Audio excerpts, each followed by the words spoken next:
Ever since the beginning of the Mario Kart 8 Deluxe Booster Course Pass, we have been ranking every single course from every single wave in a continuous tier list with the goal of eventually having a complete ranking of the entire DLC. And now that Wave 6 is here, it's time to complete the tier list. Make sure you stick around to the end of the video because the Amendment Committee will be making their final report and changing some old rankings on the list. And I am told that they finally figured out the Toad Circuit situation. Without further ado, let's find out which courses live up to the Wave 6 hype and which ones really don't. Starting things off at number 8, we have 3DS Rosalina's Ice World. What a curveball this course is. I'll admit that I really don't follow the leaks and the data mines that closely. You've probably noticed that I never talk about that stuff on this channel.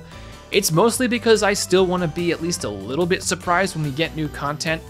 But from what little I do know, I know we were not expecting another 3DS course. In a way, it feels like it fits right in, and we should have seen it coming from a mile away because it pairs so well with Wii Rainbow Road. Both of these tracks take cues from Super Mario Galaxy, and it only makes sense to put them together. As for how I feel about the track, well, that's a different story. If you've watched my other videos, you'll know that I'm a sucker for a really good ice course, and I do like the vibes on this track and its Mario Galaxy themed set dressings, but I'm not gonna lie, I almost fell asleep at the wheel playing this one. I'm sorry, but the layout here is just so boring. We start off heading through this frozen half pipe that just feels generally uncomfortable to navigate, and then we transition to an icy lake where you can go above or below the water, which is kinda neat, but the problem is that either way, you're just driving straight for what feels like forever. And then we move into the ice cave, which is the only semi-interesting part of the course to maneuver, but visually it's worse than just about any other cave in the game. Then the lap ends and you do all of that mediocre stuff over again. It's been a little while since I played Mario Kart 7, so maybe I've forgotten how bland this track really is, but when you put it in Wave 6 alongside all these other heavy hitters, its deficiencies become just a little bit more obvious. So without further ado, I'm happy to place this one in the D tier. At number 7, we have Madrid Drive from Mario Kart Tour. And it looks just like all the other city courses. Who would have thought? But hey, I will say, this soccer field is kinda cool. If I played this course during Wave 1, I might have been a lot more impressed by it. But this is Wave 6, and I'm allowed to say at this point in time that I am officially tired of these city tracks. And I want to reiterate here that what I'm saying is not that the city tracks are all bad tracks.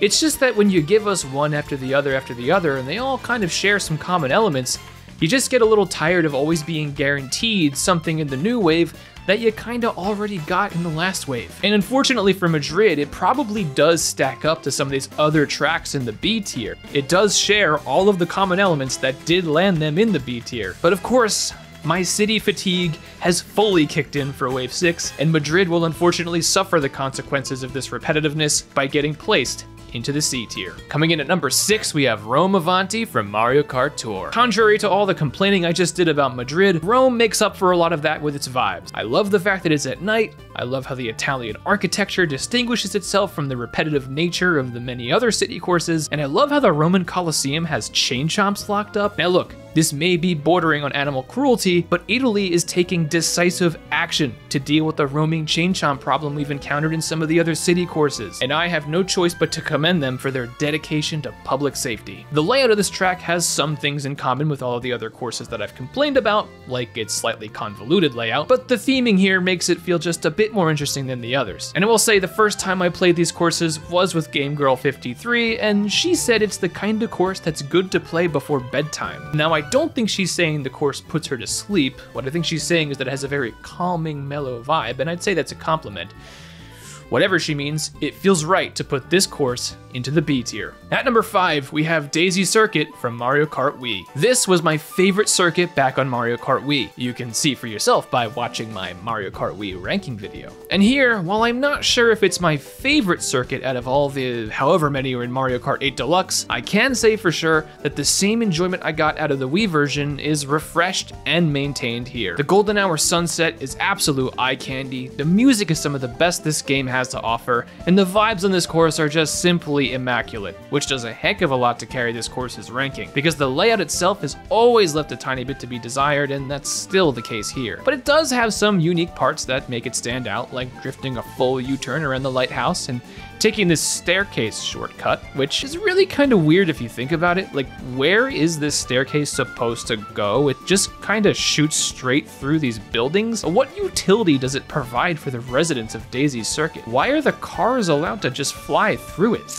Yeah, I just kind of have a lot of questions here, you know? I don't get it. The bottom line is that Daisy Circuit is a great course. Although the layout may be a little boring, the vibes are immaculate, and it earns itself a spot among the ranks of the B tier. At number 4, we have SNES Bowser's Castle 3. We finally got a Bowser's Castle in the Booster Course Pass, and I think we can all agree that it's about time. We all saw this coming from a mile away. Every Rainbow Road has a Bowser's Castle before it. Well, except the one from Wave 3, but ignore that. So we knew we would be getting a Bowser's Castle eventually. They did a nice job making this new version way more interesting, transforming it from its older, flat iterations on the SNES and the Wii into a more intricate course with verticality to keep us from falling asleep at the wheel. In fact, this is a welcome change because one of the problems with the SNES remakes that keeps me from ranking them high is that they often do maintain their flat, boring SNES styles. Just look at Mario Circuit 3 and you'll know exactly what I mean. To see that they've added ramps, jumps, and all this other stuff helps bring this course to life in a way that I would have liked to see for the other SNES courses. And it makes me just a little less salty that we couldn't get one of the other Bowser's Castles that hasn't been remade yet. Overall, this is a nice remake of a classic track, and it helps round out the Booster Course Pass's variety, so I can't really knock it for that. I think the quality of these improvements, combined with the fact that we finally got an SNES course that got the reinvention that it deserved, makes this track deserving of a spot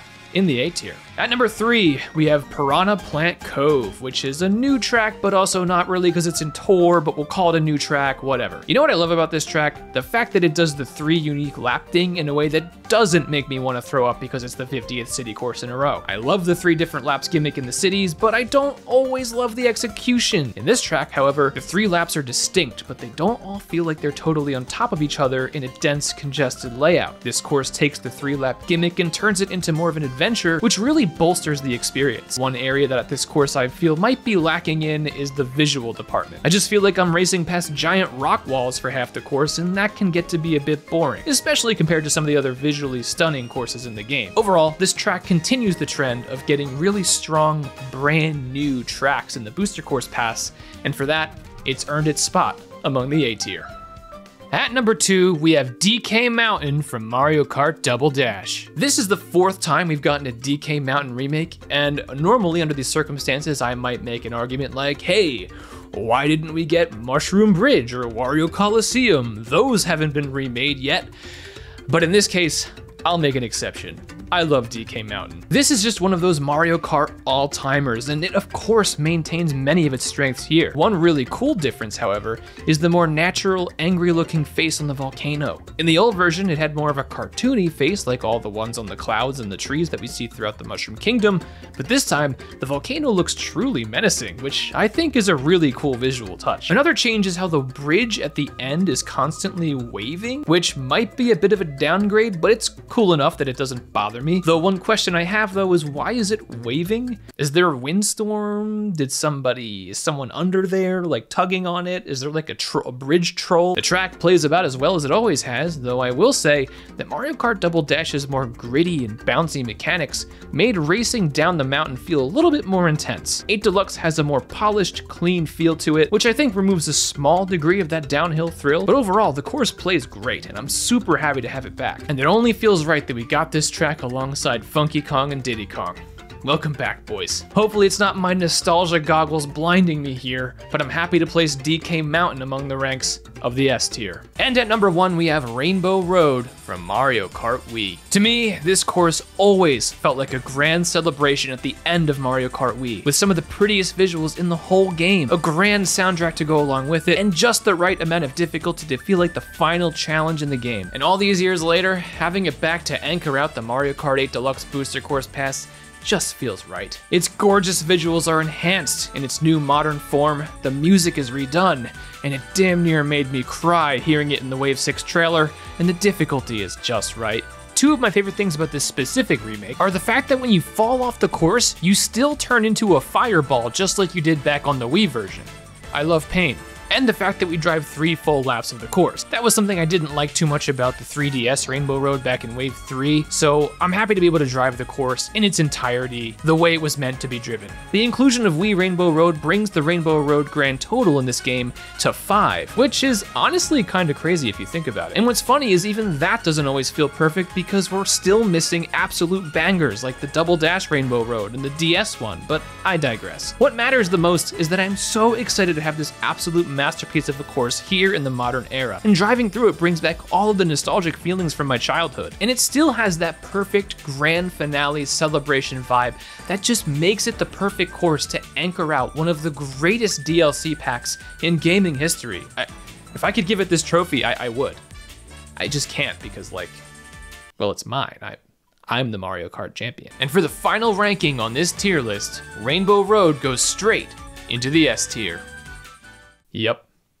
Yeah, I am liking the way that list is looking with 48 tracks on it. I mean, it's perfect. Look at this thing. I gotta pat myself on the back for this one. I don't even think the amendment committee needs to hop in. This is looking great.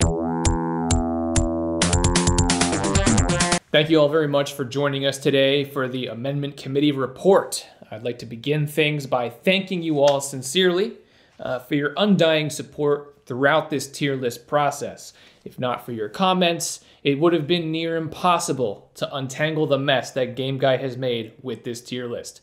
We're also pleased to report that because this is the last episode in the definitive tier list series, by the end of this amendment report, we will have the final Mario Kart 8 Deluxe Booster Course Pass tier list. Without further ado, let's begin things with Exhibit A, Calamari Desert. A few astute commenters pointed this one out for us, but this one is frankly more a case of Game Guy realizing that it doesn't belong in the A tier after playing it for the past year. In fact, when looking at the rest of the list and seeing how much better things have gotten since Wave 2, it looks to us that it's more at home among the ranks of the C tier. This amendment is effective immediately. Moving on to Exhibit B, Athens Dash. The public outcry in response to Game Guy's Athens Dash ranking in the Wave 5 video was an inspiring display of both the democratic process in action and unity among this community. An overwhelming amount of comments expressed sincere dissatisfaction with the Athens Dash ranking, leaving us with no choice but to take swift action. You have helped Game Guy realize the errors of his ways, and he can now see that the unique visual appeal in this city course, combined with its peak layout, make it a track that is no longer belonging in the D tier. Without any further explanation or hesitation, Athens Dash is hereby officially promoted from D tier to B tier. Effective immediately. Exhibit C, Ninja Hideaway. This is a first for the Amendment Committee. We have never downgraded a track from the S tier, nor have we promoted a track to the S tier. But unfortunately, after playing Ninja Hideaway for over a year and realizing that it's just not that fun compared to many of the other S tier offerings, we have decided to make the historic action in demoting it from S tier to A tier.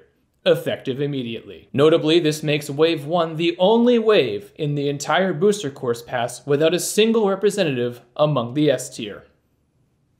Get wrecked. And finally, Exhibit D, Toad Circuit. Ever since its placement into the F tier, Toad Circuit has been the subject of ongoing controversy. Many commenters seem to be completely fine with its placement among the DLC's worst offerings, while others have expressed their strong support to see it ranked among the best in the S tier. We understand that with such a deeply divided public opinion, it will be near impossible to make every single one of you happy. However, the committee has been diligently investigating this issue since the release of Wave 1.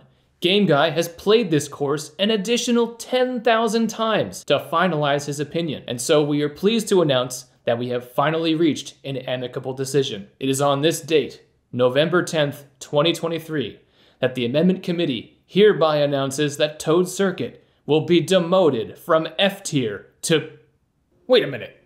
Where is Toad Circuit? Oh no. Oh no. No!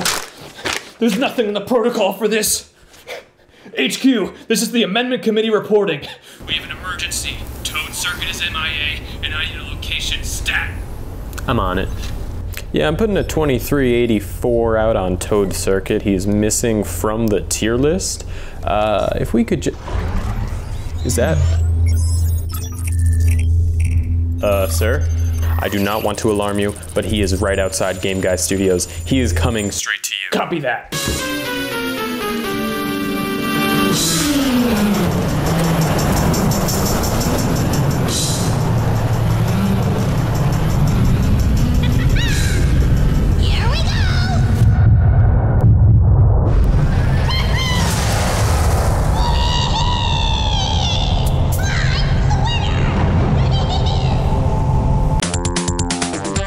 Let's take a look at the final Mario Kart 8 Deluxe DLC tier list.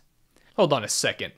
That is not the list I signed off on. That is not what I agreed to. Why? I did not say to put that in the S tier. Let me just...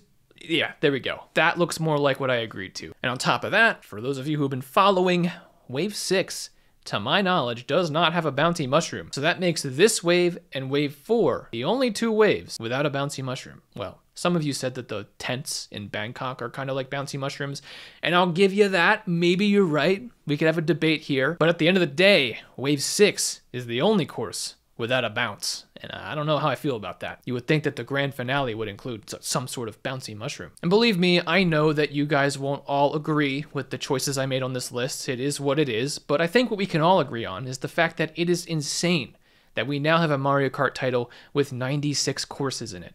I think back to when I was a kid playing Mario Kart Double Dash and only having 16 courses to choose from. If I were to go back and tell that kid, one day you'll have 96 tracks in one game, I think he would actually lose his mind. Seriously. And I think that kid and the creator in me just wants to thank all of you for watching this series and sharing this experience with me, because you all made it endlessly more fun. Seriously, I look forward to the waves, not just because I get to play new courses, but because I get to interact with you guys and hear what you have to say about what I think. And that has just made this so much fun. And you know what? You know what? Maybe you guys, the audience, deserve this trophy. Yeah. If I could just like send this through the screen, just imagine I just gave this to you. Like that, you deserve this. But this doesn't mean we're done. There's so much more to talk about. I've got a lot more content coming down the pipeline. And of course, now that we have 96 courses, that means I have to make a video where I rank 96 courses. Oh,